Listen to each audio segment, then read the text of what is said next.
Hey, good afternoon, everyone. This is Christopher Kraus, your Learning and Development Specialist at Embraer, and we're really excited to have you here for our remote wellness webinar titled A Healthy Heart.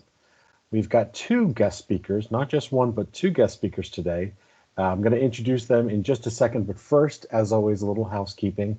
Please make sure that your microphones are muted and that your video is disabled.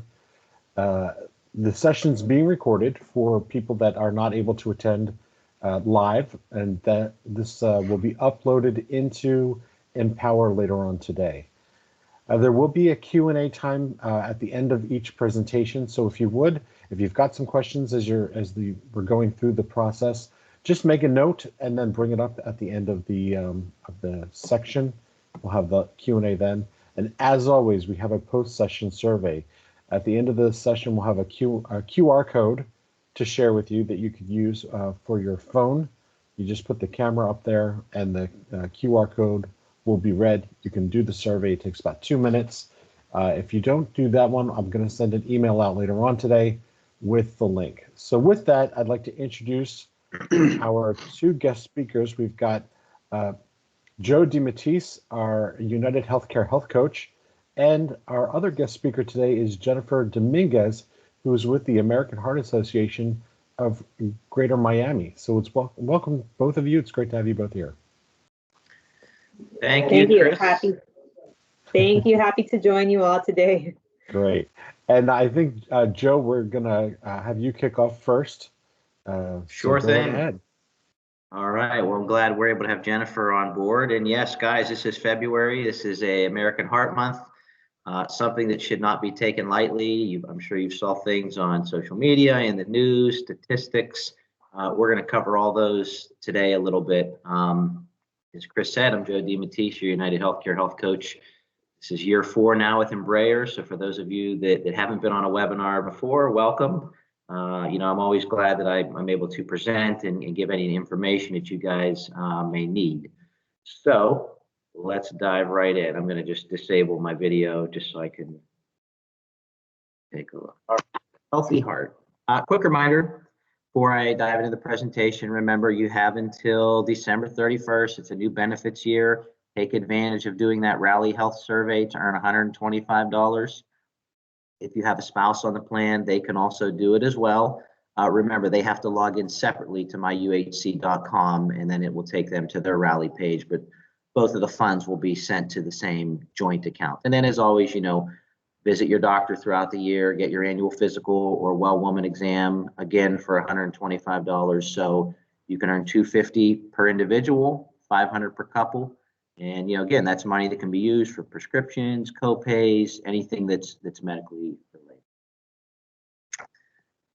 So today's objective. So during this presentation, we're going to explain the importance of making healthy choices and provide you with ways to help you maintain your heart health. But specifically, we're going to cover the functions of the heart, definitions of cardiovascular disease, also known as heart disease, signs and symptoms of a heart attack, women and heart disease, risk factors, defining ideal cardiovascular health, and where to find it.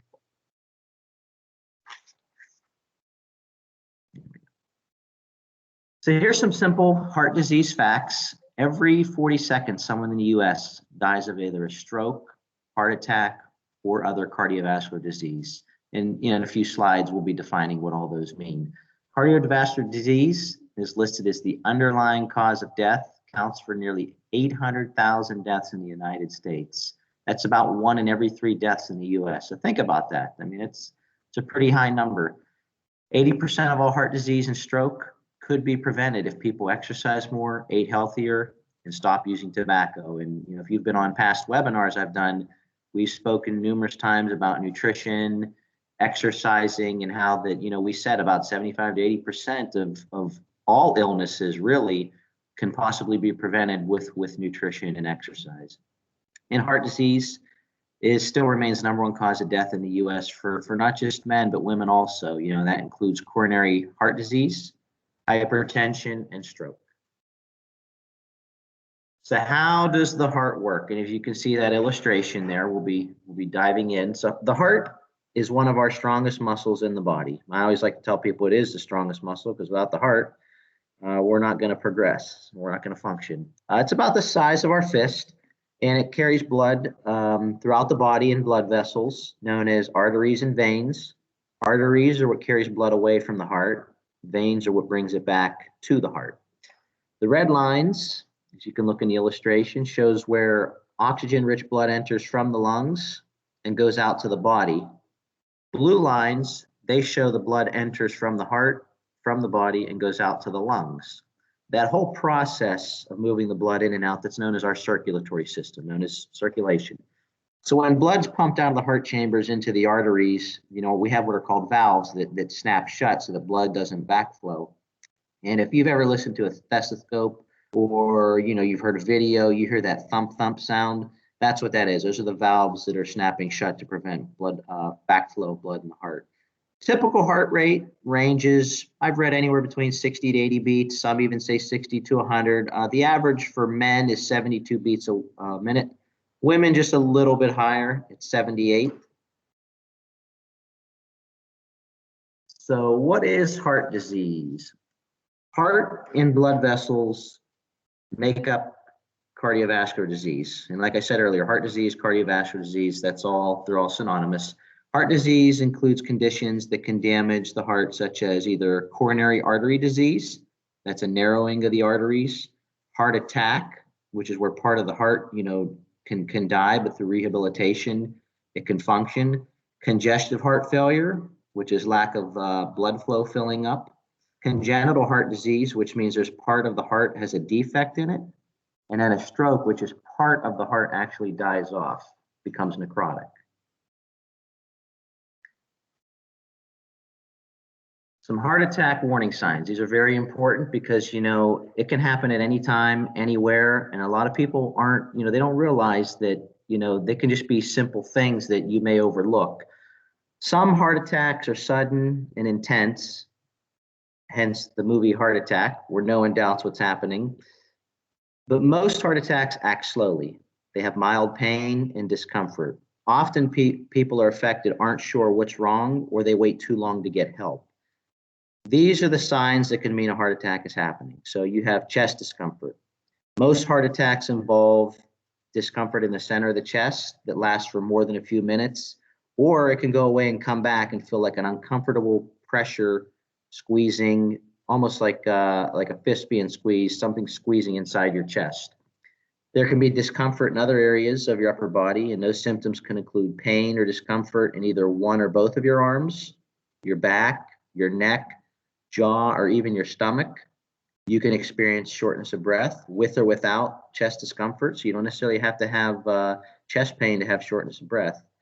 Other signs may include, a cold sweat, being nauseous, lightheadedness. So if you, a loved one, a friend, or even someone you witness has experienced any of these symptoms, you should always call 911 immediately because, every second is critical, and get help immediately. Let's move into women and heart disease. Worldwide, 8.6 million women die each year from heart disease. That accounts for 1/3 of all deaths in women annually. And 3 million women die each year from a stroke. 8 million women living in the US currently have heart disease, and 35,000 of those are under the age of 65. Obviously, as we age, we're more prevalent, but still 35 is a good number. That's why we stress constantly, getting those annual physicals, getting your blood pressure checked. You may feel good, but that doesn't mean that something's off. Same thing with your lab work. 42% of women who have heart attacks die within 1 year, compared to only 24% of men. Under the age of 50, women's heart attacks are twice as likely as men's to be fatal. And 71% of women experience early warning signs of heart attack with sudden onset of extreme weakness that feels like the flu, but often with no chest pain at all. And then nearly 2/3 of deaths from heart attacks in women occur among those who have no history of chest pain. Many things that put a person at higher risk for developing heart disease, and some Some things we simply just can't control, like age, genetics, and the likelihood increases after 65 for men and women.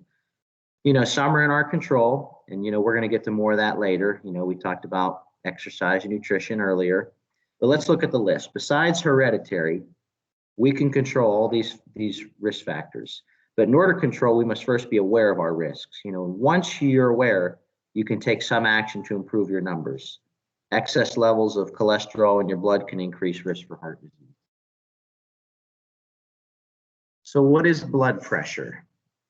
When I was on site, I used to try to always attend, we either go in the cafeteria, the break rooms, offer free blood pressure checks, and you'd be surprised how many people thought that they had normal blood pressure and suddenly were pre-hypertensive, or people that were pre-hypertensive moved in the hypertensive states.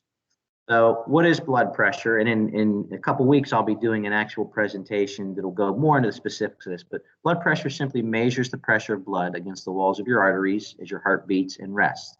We have two forces. We have the systolic and diastolic. So the systolic, that's the top number. That measures the pressure in the arterial walls when our heart beats. Diastolic's the bottom number. That's when the heart is resting in between beats. So if you hear 120/80, 120 is your top number, your systolic. 80 would be your diastolic number. That's the heart. That's the measurement at rest. So what is considered high blood pressure? Hypertension, or being hypertensive, that's the medical term for high blood pressure. High blood pressure may not cause any symptoms. And in fact, many people with high blood pressure don't even know they have it. And that's why high blood pressure, sometimes it's called the silent killer, because there's no signs or symptoms. Again, importance of getting those, if possible, monthly blood pressure checks. High blood pressure makes your heart work harder than normal, and you may be at risk for heart attack, stroke, but also kidney failure and heart disease. As we've talked before, the optimal blood pressure is 120/80, but any results greater than that signifies elevated blood pressure or hypertension. And then, you can take a look at this chart here. We have the category on the left, normal. We move into elevated, hypertension stage 1, 2, and then, the hypertensive crisis. And then you can see, obviously, as we move down in the chart, the systolic and the diastolic, both numbers, elevate. So reducing your risk. We said a little bit ago that 80% of heart disease and about 75 to 80% of all other illnesses too, we can reduce those significantly just by either if you smoke or use tobacco products, quitting those. Sodium can increase high blood pressure, managing stress, getting exercise, and of course, nutrition as well. The cholesterol. Good and bad, so let's discuss. Cholesterol itself is a waxy substance that comes from two sources: your body and the food that you eat. Your body produces more cholesterol when you eat a diet high in saturated and trans fats. Again, those are the bad fats. Trans fats would be like your fried foods, your French fries, your onion rings, your fried chickens. Saturated fats, or think of like your dairy, your milk, your cheeses. So excess cholesterol can form what is called plaque in the artery walls. And when that plaque sticks to the arteries, that makes it difficult for our heart to circulate blood. Now, the plaque can break off if it gets too big and cause blood clots. We can also increase your risk of stroke and heart attack. Many people know that, we know our total cholesterol when we get our lab work. We'd like it to keep it under 200, but many people don't know that it's also important to know the levels of HDL, which is our good cholesterol, and then the LDLs, which are the bad or the lousy cholesterol. LDL, that's our bad cholesterol because that's what contributes to the plaque buildup in the arteries. HDL, healthy LDL levels are less than 100. HDLs are the good cholesterol because that forms like a buffer. That's what swims through the blood and removes the LDL cholesterol to the liver for removal. But low HDL levels can also be shown to increase your risk of heart disease. So for every point you raise your good cholesterol, you reduce your risk of coronary artery disease by 2%. And women should have an HDL greater than 50. Men should be above 40 or greater.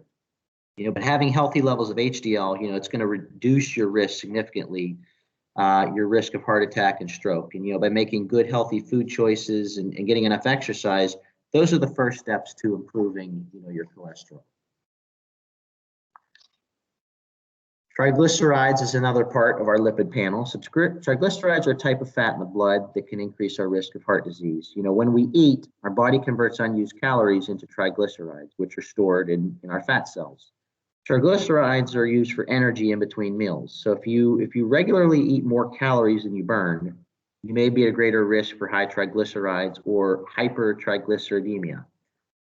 High triglycerides, there are often sign of other conditions that increase one's risk of heart disease and stroke, such as, obesity and metabolic syndrome.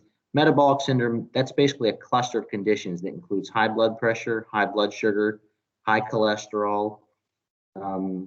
Your doctor will usually check, and they should, for high triglycerides as part of your cholesterol test. And as I said a minute ago, it's known as your lipid panel.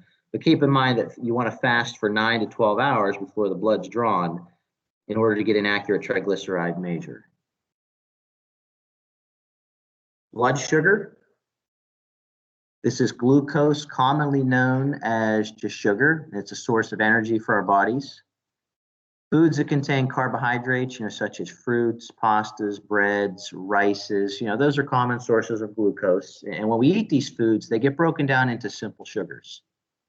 And, they're absorbed in our bloodstream. But if our body is unable to process, the excess sugars effectively, that's when our glucose levels rise and can put us at risk for diabetes. So what are some factors that may place us at risk for type 2 diabetes? Quick review. So type 1, your body doesn't produce insulin. These are individuals that may need to use the insulin injections, insulin pumps. And in type 2, your body doesn't produce enough or adequately absorb the insulin. So you may have taken, your doctor may prescribe you a medication known as metformin or some other forms. Family history of diabetes, being overweight or obese. You can also develop diabetes during pregnancy. Race and ethnicity can also come into play. But there's also some lifestyle changes. And as we said, physical activity, engaging 30 minutes most days of the week, 3 to 5 days roughly should be a good start.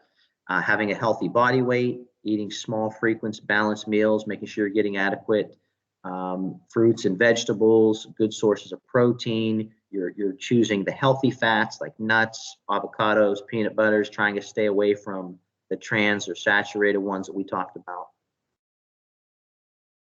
And then optimal glucose, fasting levels, we want that to be under 100. Anything over that, you can put yourself at risk for pre-diabetes and then obviously diabetes. We want to keep it under 100. What is a healthy weight? Achieving a healthy weight, that's also going to help lower your risk of heart disease and increase your chances for a long and healthy life. Most of us just rely on a bathroom scale to judge whether we're at a healthy weight or not. And that's not true. BMI, can also be used, but I don't even like to use BMI. It's a relationship between your height and weight. They say the higher the BMI, the risk, the greater. But if possible, it'd be great to have your body fat tested because, you could think of, elite athletes where, they might be, 6'5", 250 pounds, but have 10% body fat, so their body fat is excellent. But if you use a BMI chart, it's going to tell them, they're obese, and that's not necessarily true. So it could be a little bit misleading, but in general, for most people that don't work out, it can give us a rough indicator, although I don't like to rely on it, solely. Obviously, the more, measures that we can take, the better. So tips for prevention. These are solutions to reducing cardiovascular risk. They're pretty basic. We've touched on these earlier, not smoking or using other tobacco products, eating healthy, exercising, managing our stress. If you're taking any medications, obviously you want to follow those and focus on weight management. And if any of you, have issues with weight, remember we have in United Healthcare, we have a program that's free to you guys known as Real Appeal. The only precursor to that is you just have to make sure you take your Rally Health Survey, and it's a kit where you receive a scale, measuring spoons, measuring cups. There's exercise DVDs. There's a NutriBullet. There's a food scale. I mean, it's a 52-week virtual program. It's confidential. You have weekly check-ins with your coach. For the individuals that we've had over the years use it, they've done a great job. And it really will help with the behavior modification. So how much exercise do we actually need for good health? The good news is you don't have to be an Ironman. 30 minutes of moderate physical activity most days of the week is going to provide, the same benefits as strenuous exercise. Now, what's considered moderate? This is basically you can't have a comfortable conversation. You have to catch your breath a little bit. You're getting your heart rate elevated. Physical activity, it could be anything that gets you moving: cycling, swimming, walking, aerobics. There's a lot of things you can do in the comfort of your own home too. But the Center for Disease Control recommends that we get about 150 minutes of moderate intensity aerobic activity a week, or 75 minutes of vigorous intensity 2 days a week. But you also want to make sure you incorporate muscle strengthening exercises, making sure you're not just, using your legs, your hips, your back, your chest. It's a total, body program. And the benefits those are going to help with is, they're going to help with your heart and lung efficiency, your muscle strength and flexibility. It's going to help with fat burning, which is going to help control our weight. It's going to make you sleep better. And basically, it's just going to help with an overall, well-being, which is really what we're trying to accomplish. So why a heart-healthy diet? The foods we eat, as I said many times before, it plays an important role in blood pressure management and overall health as well. But what a heart-healthy diet includes is foods that are rich in vegetables, fruits, grains, dairy, protein. You can see the ones in the circles there. To the right, modification. We're not saying all sodium is bad, because we need sodium as well. Sweets and sugar sweetened beverages, again, moderation isn't going to kill you. Same thing with the saturated and trans fats. We all enjoy ice cream and dairy products and pizza from time to time. But if 3/4 to 80% of your diet is the things that we need, you lower those risks. So.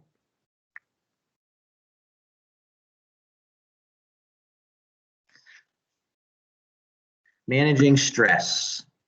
So if those of you attended last year in 2020, I did a couple we did a couple stress management presentations.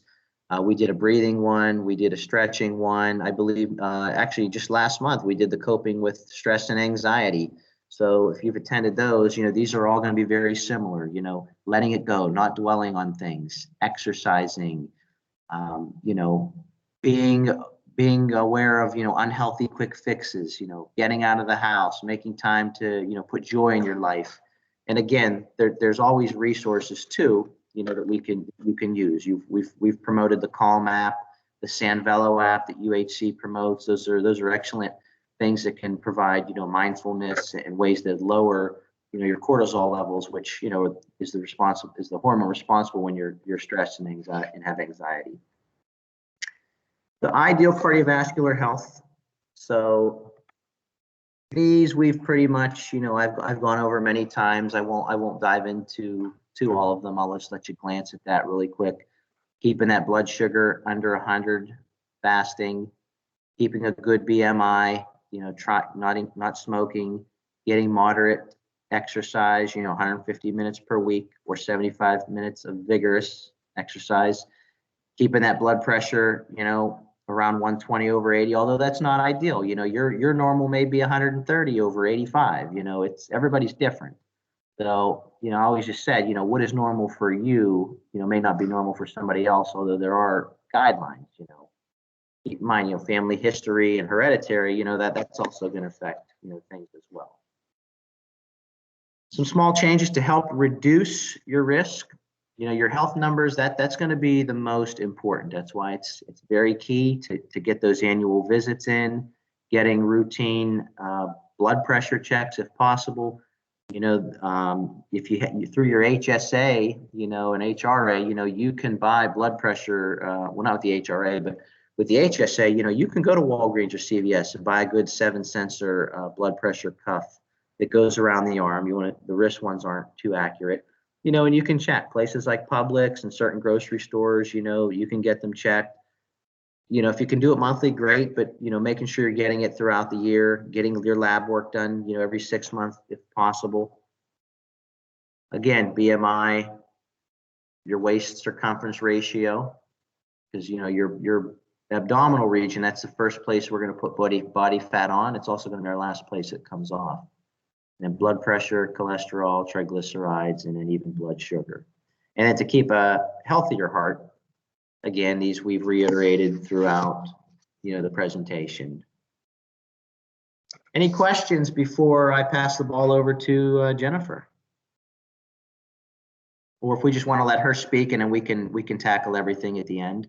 Yeah, let's do that, Joe. Great idea. Awesome. Jennifer, take it away. Hello, everyone. I am super excited to be here with all of you. As Joe mentioned, February is Heart Month, and today is National Wear Red Day. It's a day that calls on all of us to put on our favorite red attire and start conversations to educate everyone about our greatest health risk, heart disease and stroke. And Joe did an amazing informational presentation, which was pretty much the same thing I was going to cover, so I don't want to be redundant. But thank you, Joe. You did a phenomenal job, and I would love for you to advocate for the AHA. I'm going to change my presentation up a little bit, and I'm going to give some important facts about the AHA and what we're doing across the nation. So let me go ahead and share my screen with all of you. Let me know when you can see it. Yep, we see it. Phenomenal. Okay. So just a little info, 80% of strokes are preventable.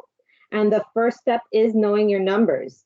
So taking your blood pressure regularly and getting to know what your normal blood pressure readings are, it's going to allow you to catch a spike in your blood pressure early and prevent a stroke. As Joe mentioned, high blood pressure is the silent killer. So this is extremely important.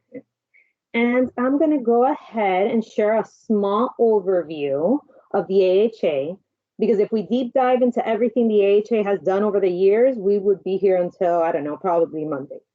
So to narrow it down a bit, I wanted to share this slide. So for decades, the American Heart Association has been giving the gift of life back to families and patients. The life-saving funds that we raise through our campaigns, like the Heart Walk, our Go Red for Women, Cycle Nation, the Heart Ball, all of this with our community partners and volunteers are what make research like this possible. It allowed for the first successful pacemaker surgery in 1960. In 1961, the AHA funded the first successful long-term artificial heart valve. CPR techniques and standards were born in 1961, and we continue to use them today. And just last year, because of COVID-19, the AHA actually rolled out a safe way to perform CPR techniques with hands-only CPR. So thanks to funded research from the AHA, all these things that you see here are possible.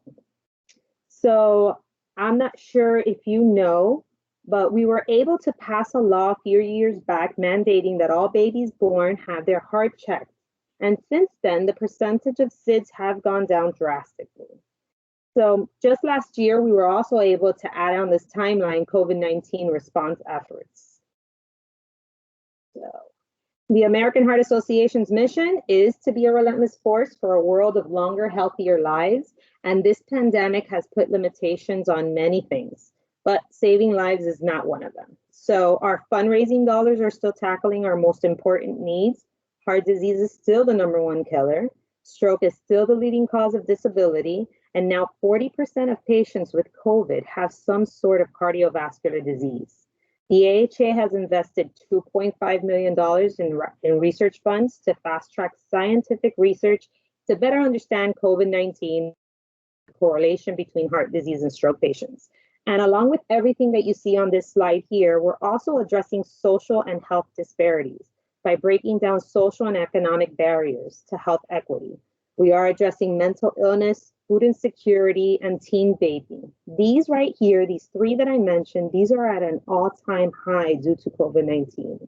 And this is due to recent research studies that came in. These issues, among many others are what the AHA is focusing on. And we cannot do it without the help of our community. So I want to share some information with you. Social determinants of health, and I wanted to share this slide. So if you see here, 50 million Americans have to choose between paying their rent or purchasing medicine or healthy foods or medical care. And 26 million Americans live without access to healthy food. And 7.3 million people who suffer from cardiovascular disease are uninsured. So nutrition security is a health equity issue. And as I mentioned before, it is at an all-time high due to COVID-19. So people living in lower income areas have significantly higher rates of unhealthy diets. Limited income and opportunities also have potential to restrict the ability to buy healthy and nutritious food. Lack of transportation or relying on public transportation to go to the grocery store.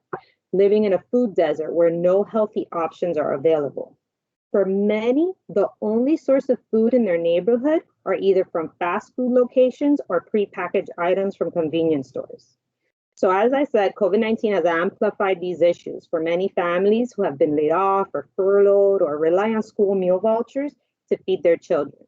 So as a result, nearly 60% of Blacks and Hispanics living in the United States regularly eat an unhealthy diet. So the American Heart Association is going full force in tackling these needs by creating sustainability across our nation. Health equity is at the heart of everything we do. So we're working with partners to nourish families, support physical activity, which is extremely important, and reduce the burden of chronic disease. So we're working on getting nutritional security screenings inside of our clinics to know the need around those areas. So not sure if you know, but code determines how you live. In fact, health has more to do with race and place than doctor visits. So, for example, New Orleans has a 25-year difference in life expectancy than anywhere else in the United States. And here in Miami, area code 33186, which is Overtown, has a 15-year less life expectancy than the people that live 3 miles away.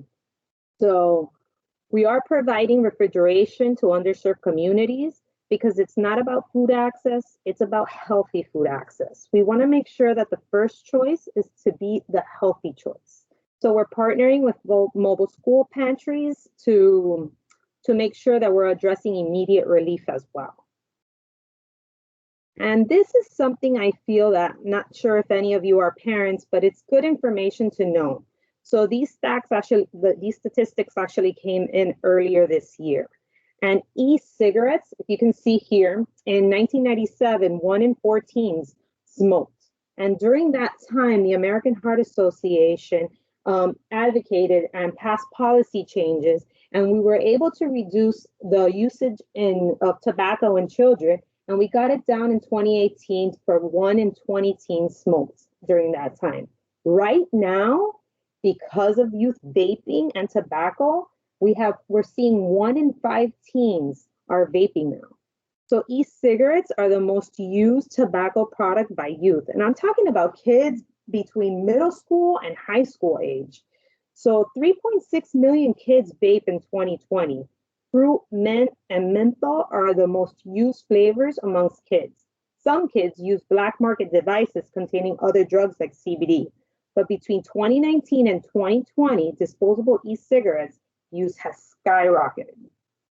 So the fight against big tobacco is constantly changing. I'm not sure if you've heard of Juul, but it's a company that was originally independent of big tobacco. But now big tobacco purchased this company to recapture their lost market share using sleek designs and flavors targeting kids. And it works. All the progress that the AHA made over the decades of kids not being addicted to tobacco and nicotine was gone in just a few years. Thankfully, laws were created in 2019 that were backed by the American Heart Association that restricted the flavors that can be sold through e-cigarette cartridges. For the time being, refillable cartridges are still allowed, but it was a heavy blow to companies like Juul when we went in and attacked them. So in a way to bend the laws, big tobacco is now pushing disposable e-cigarettes like just puff bars that are intended to be used once and thrown away. Since the laws don't cover these types of products, they're free to sell them in any variety of flavor that are appealing to kids. So the American Heart Association right now is working hard through policy changes, and we're going into our schools, we're educating our kids. Most of these kids don't know that one Juul cartridge equals one whole pack of cigarettes. And some of these kids are smoking these Juul packages like if nothing, because they don't know, they're not informed. And for the kids that are already hooked, right now our schools across the nation have a no tolerance policy where if they're caught vaping on school premises, they're automatically suspended. And as the AHA and the research that we've done, we figured out that's not the answer. That's not helping these kids that are already hooked. Getting them the proper help is what they need and what we're doing right now to pass in all of our public school systems across the nation. So I just wanted to share those important facts in case any of you did have kids, and also that now these little e-cigarette vaping cartridges, they actually come and they look like the drawstring on a sweater. So they insert it into the sweater and it looks like the drawstring on the sides, and they just puff through there. So just to be on the lookout. Oops, sorry. Give me 1 second. So I want to share a quick video with all of you. I don't know if you're going to be able to hear this. Give me 1 second.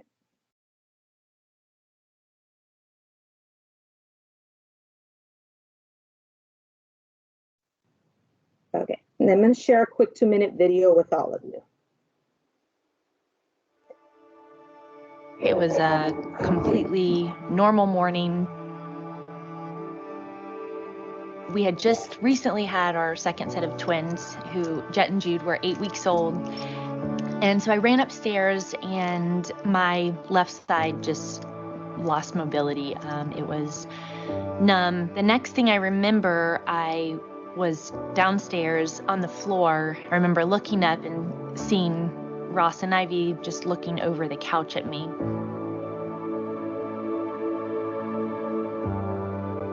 I was told that I was not going to walk.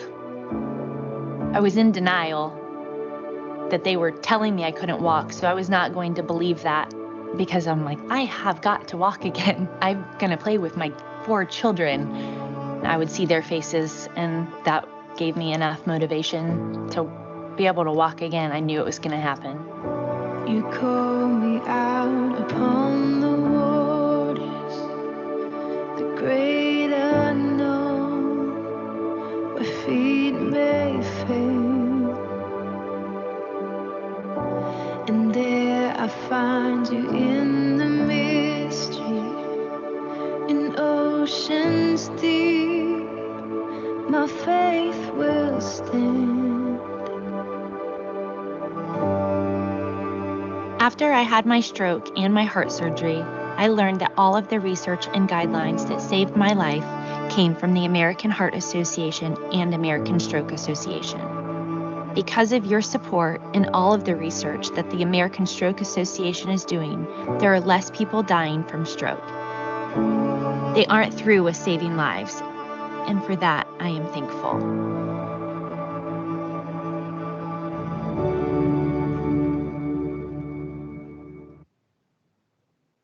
So definitely an impactful video, and raising funds for the American Heart Association funds research. And without research, we can't have evidence-based medicine. And without that, we don't have the clinical practice standards that we have today, which is what helps save Kristen's life. But let's not wait until something like this happens to us or someone that we love. The American Heart Association provides free resources and educational material on being healthy for good with Life Simple 7. Preventative measures are the key answer, especially if we have access to healthy food. So Life Simple 7 are 7 simple steps that Joe actually covered. So the first one is to get active. The AHA recommends 150 minutes per week of moderate exercise. And number 2, eat a colorful diet full of fruits and vegetables, whole grains, low-fat dairy products, poultry, fish, nuts. Limit your sugary intakes and your food and your drinks. fatty or processed meats and salt. Stay away from those. So 3, lose weight. So maintaining a healthy weight is important for your health. Controlling your cholesterol, managing your blood pressure, reducing your blood sugar, your glucose that Joe spoke on, and stop smoking if you do smoke. So I do have a link that I can share with all of you at the end of this, which gives you access to all the free resources on our site. It has healthy living tips, it gives you recipes, and it even shows you hands-only CPR if it's something that you want to learn, and it gives you lots of information on preventative measures. So there is a section on that site too that says in your community to your top right-hand side, and if you click on that and you add your zip code, it'll take you to your local page and give you information on what's going on locally in your community. So last year, so I'm going to introduce you to Live Fierce. Last year in 2020, it was obviously a year of uncertainty, and it shifted our realities and it rocked us to our core. And COVID-19 put limitations on so many things, and it was extremely challenging year. And many of you may have lost a lot in 2020. I know I did, but you didn't lose you. So the American Heart Association never backed down, because saving lives is not an option. It's who we are and it's what we do. So no one should be in doubt with the American Heart Association by their side. We fight to demand health equity because equitable health cannot wait. Now is the time to demand better. When it comes to our heart health, it's no longer just about sharing facts. We have to join together and take a stand for our own health. So we need to look in the mirror today and say to ourselves, I put my health first. Today, because I can, I'll leave footprints in my community and inspire the people that we love to do the same thing. When we live fierce together, we're a relentless and unstoppable force. Live Fierce is not a brand, it's a mindset. It's a mindset that binds the power of the American Heart Association with the impact that we create together in our communities. So our future has no limits, no boundaries. Our voices will be heard as we stand up for people everywhere, no matter who they are or where they come from or what language they speak. So today I ask you, are you willing to stand by our side and live fierce with us and take control of your health today? I hope you will. And your first step will be through our Heart Walk. So as Joe mentioned, Life Simple 7 Tips is one of our 30 Days of Heart Challenge. And joining us through the Heart Walk allows you free access to this challenge, and shows you how to live healthy, taking these Life Simple 7 steps. So I have the website here, and I'll also share it at the end of the presentation so you guys can jump on if it's something that you want to be a part of. And this year, through the Heart Walk, we also have our activity tracker app, which goes live on February 12th. And then this activity tracker app is our Move More Challenge. This is going to help everyone get active, track their minutes. It's going to connect to whatever you're using right now. If you have an Apple phone, it connects to your Apple Health app. If you have a Google, Android, it connects to your Google Fit. So it has connection availability, and it's on our Heart Walk app. As well as that, as you raise life-saving funds for your community and the people you love, you will also have a reward center. So as soon as you start raising those funds, you also have some cool rewards that you can click on, and they'll be sent to you to your homes. And then for the Heart Walk, once you're in and registered, you can go ahead, and we have pre-written messages for you to send out. We have your dashboards with your reports. We have actually a section when you come into your send message section where you can click and have pre-written messages automatically come out for you on a weekly basis. You click and you put if you want it every Tuesday or every Thursday and what messaging you like to have. And then we also have connection through our LinkedIn and Facebook and Twitter. So we do recommend everyone to connect their Facebook if they do have Facebook. And again, to download their app, all the information that you create on your webpage, you'll have access to on your app. And through the app, you'll go through the Move More Challenge. So I wanted to run through it really quickly because I know we didn't have a lot of time, but we do have the save the date. So it's March 14th. So we'll put it on your calendars. And this is not just a one-day event. These are weeks that go into it through our 30 Days of Heart Challenge and the Move More Challenge. We want to get people up and moving. We want them to be heart healthy. We want them to be aware of the signs. And through these challenges, we feel that it also inspires camaraderie. And it gets people to not think about what's going on, but think about how they can get healthy through these times. So thank you guys so much for having me. If you have any questions whatsoever, I'm here to help you. This is my information here at the top, my email address and my phone number. Does anyone have any questions? Yeah, if you have a question for Jennifer, you're more than welcome to just unmute yourself and go ahead and ask. And Chris, while she's doing that, I'm going to pull the QR code up. Okay, yeah, that'd be great. Thank you, Joe. So we can, let's see. This is more so a comment than a question. Everybody's going to receive more information of how to participate in the Walk and the Move More Challenge. This is something that we're doing through all of the sites around the US. So you should be looking out for an email next week with all of the steps and details and hopefully getting all of our employees moving. Great. Thank you, Anjali. Well, Jennifer and Joe, it seems like either everyone's quiet or you've answered all questions in the information that you shared with us. Oh, I do have one question. Let's see, Shayla, I think it is, said, okay, there we go. How does one measure fat? Can our dependents access Health Appeal? How you can measure body fat, Chris? Is that what it was? Yep. I believe. Well, there are devices and scales, but I mean they're highly inaccurate, is what we'll say. Like, yeah, you can go to there. It's called bioelectrical impedance. So when you stand on the scale, and I actually have one that I used to use when I was on site. Excuse me. There's sensors. So you have to stand on. It's just like you stand on your regular bath scale.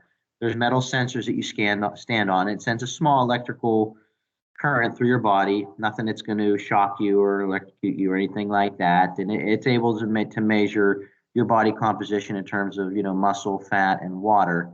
And, I saw studies, and from my experience, it can be as much as 10 to 15%, off.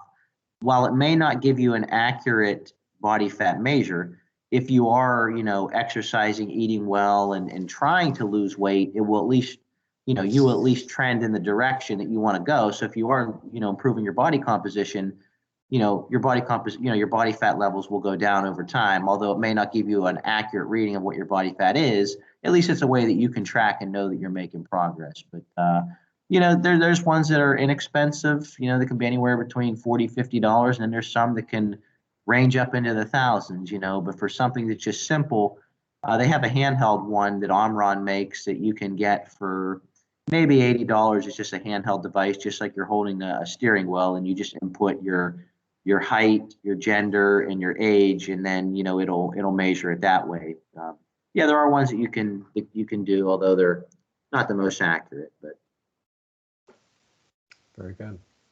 And Jennifer, I see that you added in the link for the 30 Days of Heart Challenge, so thank you for doing that. Even after the session, our employees will have access to that, so that's perfect.